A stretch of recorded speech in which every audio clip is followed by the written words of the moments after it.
So next is James Murphy, who requires no introduction and told me so. So take it away, James.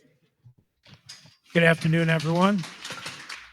And thank you to Brian and the CFPA team for having me back here. We're certainly happy to participate. What an interesting time to be part of regulation crowdfunding and activities.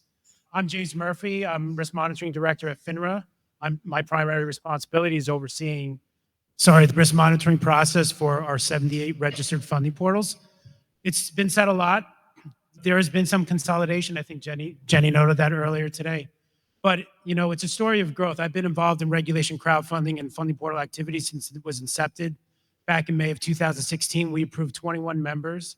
In 2016, we're up to 78. So we are growing, right? It's a growing industry. So it's important to note that it's a very innovative industry. The landscape is changing with the onset of artificial intelligence, tokenization, digital assets, wherever you see it. It's going to be part of regulation crowdfunding and funding portals.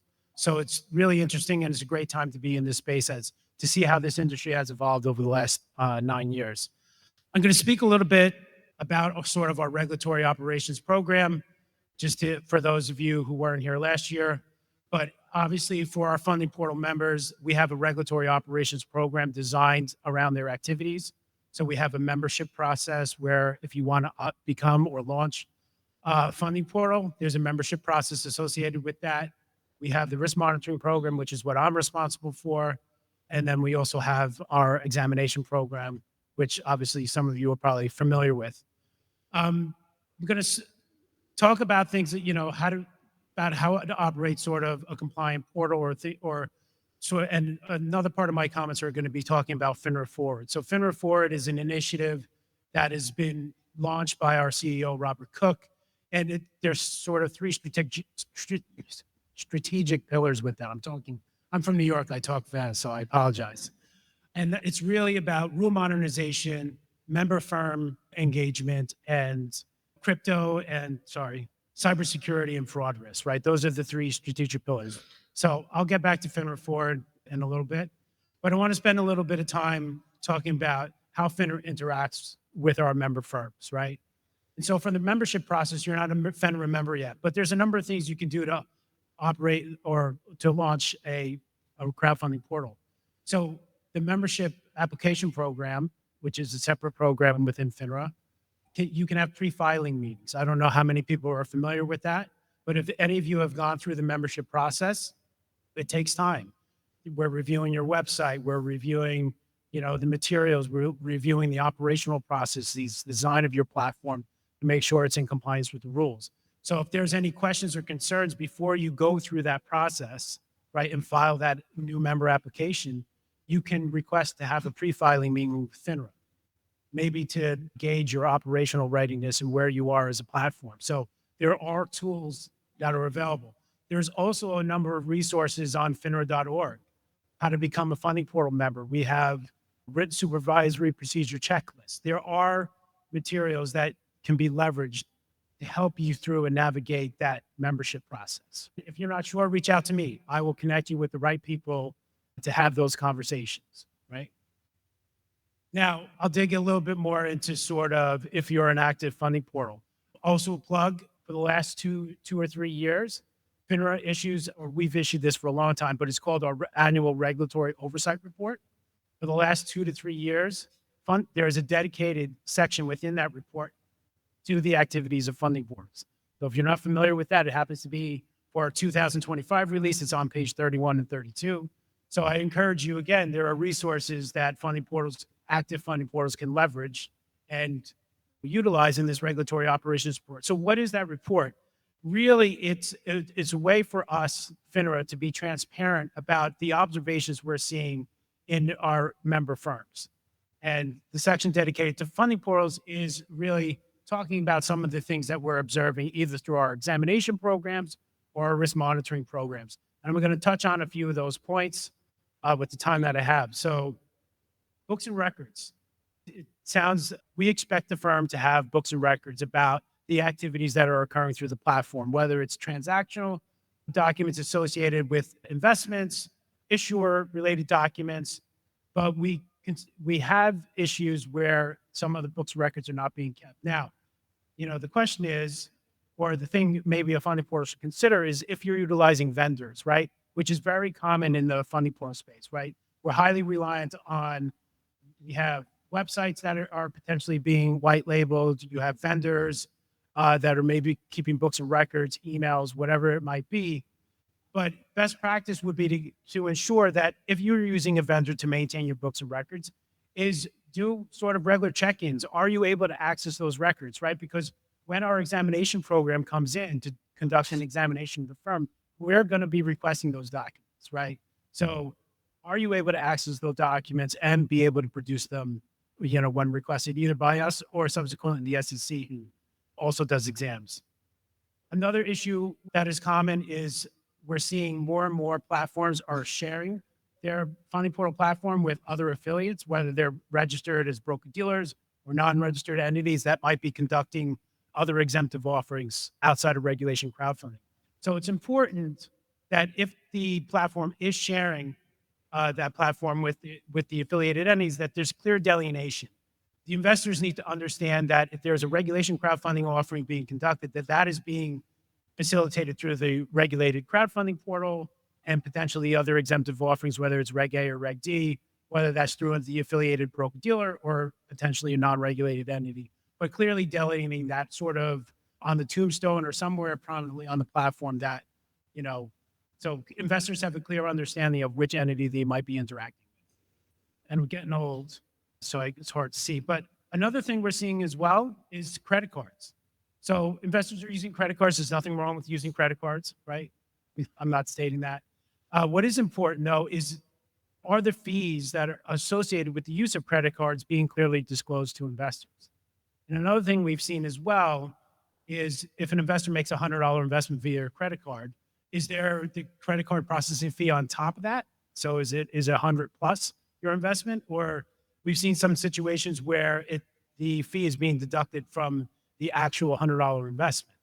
Understanding that is important. Having appropriate disclosure on your platform is important. And if an investor is investing $100, it's probably best practice to move the $100 into the designated regulation crowdfunding escrow account. So it's important. In this day and age, people use cards all the time, right? So I imagine with the adoption, with credit cards or potentially tokenize that or, stablecoin or whatever vehicle might be used to pay for securities, as we move forward into this future is critically important. Also, Form FP updates. So Form FP, for those of you registered firms, is a document that's filed with the SEC that contains material information about the portal, address, ownership, use of qualified third party. I encourage all the firms to take regular looks at the Form FP and make sure that information is up to date, because that's the information we utilize and helps inform as we go out and examine what we do in the risk monitoring process. There's a lot of talk, again, around digital assets and tokenized assets and the use of stablecoin. That potentially introduces different types of qualified third-party vendors into this space. So again, keeping that information updated is going to help us inform and drive, how we interact with our member firms going forward. I'm going to spend the last few minutes I have here talking about FINRA Forward. Again, I said there's sort of 3 strategic pillars with that: modernizing FINRA rules, empowering member firm compliance, and cybersecurity and fraud risk. So we execute this initiative in a number of different ways. I'm going to focus more on the second, empowering FINRA member firms. So we do this, and we've taken this on this year, and we've had business outreach meetings. Some of you may have been parties to those calls, but we need to understand how our firms are operating. And it's critically important to us because that informs how we regulate, how we understand, right? So if you're adopting a new practice or introducing AI or digital assets, we want to have a call about it, right? It's not a gotcha call. We're not trying to call you out, but we need to understand. And in this rapidly evolving landscape, it's critically important for us to gather that intelligence. We also do this in a number of different ways, right? Some of you may have seen FINRA has issued a vendor survey. Now, some of you might say, why does FINRA need to know who my vendors are, right? Why are they collating that information? These vendors are increasingly have AI tools embedded within them, right? There's cybersecurity and fraud risks that are associated with that. We recently, if anyone here have an outage with AWS, right? So that's important information for us to know. Our head of regulatory operations, Greg Grouper, right, sends out threat intelligence products. So we become aware of information where there potentially is cybersecurity and fraud risk. So before we sent out these vendor surveys, we'd have to go out to our 3,000 or 4,000 member firms and try to figure out, do you have exposure? Do you have exposure? Do you? Right? We wouldn't know that. Well, now we have sort of a centralized repository of vendors across the FINRA ecosystem, so we can do targeted outreach to our member firms when there's potential risk, right? And then we can follow that up with business outreach calls to understand what that potential vendor impact might be on your firm. And we use that information for other things as well. Banking as a service relationships as well. You know, we're seeing the increased usage of banking as a service. So it's, you know, the firm may not have a direct relationship with the bank. So understanding those relationships, where the investor money is being held, how it's being held, are critically important for us to understand. You know, there's nothing wrong with having these types of relationships, but understanding the flow, the operational processes associated with that. And by us having dialogue around those operational processes helps us understand your firm better as well, right? Because that we can take that intelligence in, have conversations around risk. It helps inform our examination program. So when they're going on site or requesting records and documents associated with your firm, they can be more targeted in what they're trying to achieve. You know, again, we have a number of resources on FINRA.org. We have a series of FAQs for those of you that are not aware of that. So there's also a set of SEC FAQs around regulation, crowdfunding, and funding portal activity. So I encourage you all to utilize those resources. We also want to hear from you, right? Again, part of those business outreach, we want to hear from you. What are the challenges? What are the frictions you're encountering, right? Because maybe we could develop additional FAQs to get the guidance out there that the funding portals are seeking. Again, you know, as we enter into this AI landscape with this digitization of the financial world, it's more important to have these dialogues, right? Because with the adoption of these tools, right, it's going to introduce a certain amount of risk into the system. So understanding where that risk is going to help inform our regulatory approach going forward. I just want to make sure to see if this is one of the things as well I missed. One of the things we've seen as well is customer complaints from time to time. Not surprising that funding portals might come across customer complaints. There is a filing requirement if there is a customer complaint received under FINRA Funding Portal Rule 300C. So if you're not sure what to do with that, you know, there's a mechanism within FINRA to file that customer complaint.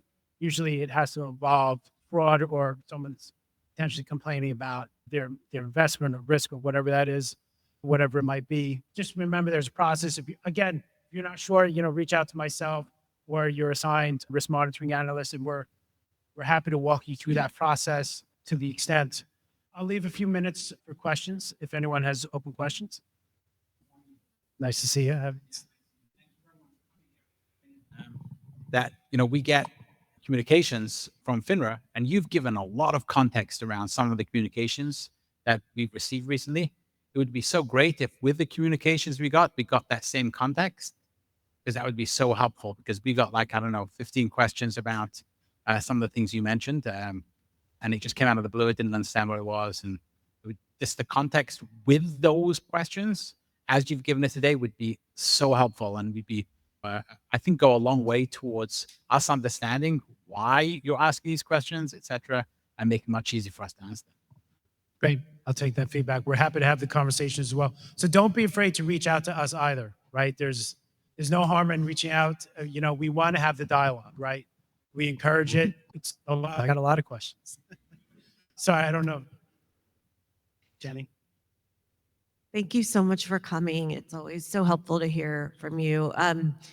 There is a perception of a lack of consistency of enforcement or oversight across different platforms or portals.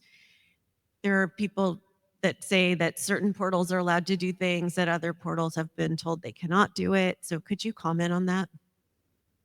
Yeah, I mean, without having more specificity, it's kind of hard to answer, right? Because there's could be a lot of nuance associated with that. Our aim is obviously to be as consistent as possible as we regulate across the industry. But again, if there's a particular member firm that there's a particular pain point or lack of understanding, again, I think the appropriate thing to do would be to contact us, and we're happy to engage in that dialogue. So.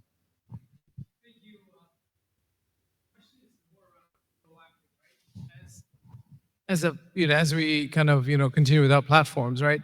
What are some avenues to have this proactive ongoing dialogue? So one, there's a feedback loop, but also so that we can really strengthen and really partner, right, in a meaningful way. Because right now, my experience has been one which is much more of a submitting stuff, right, as opposed to having a bi-directional relationship.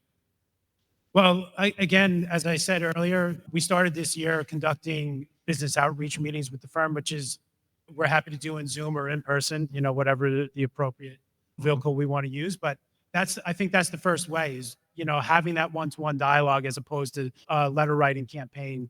Our examination program does business activity calls as they prepare for an exam as well. It's another way to have dialogue. So there's just a number of ways to do that. If we're not reaching out to you directly and you want to have that dialogue, contact us. You should have your assigned RMA. As I said, if you're not sure who that is, my email is james.murphy@finra.org. So send me an email. I'll get you in touch with the right person, and we're happy to do that and leverage across the FINRA landscape. Thank you so much, James. Appreciate you taking the time. Thanks, Ray. We're in New York. Born and raised Queens and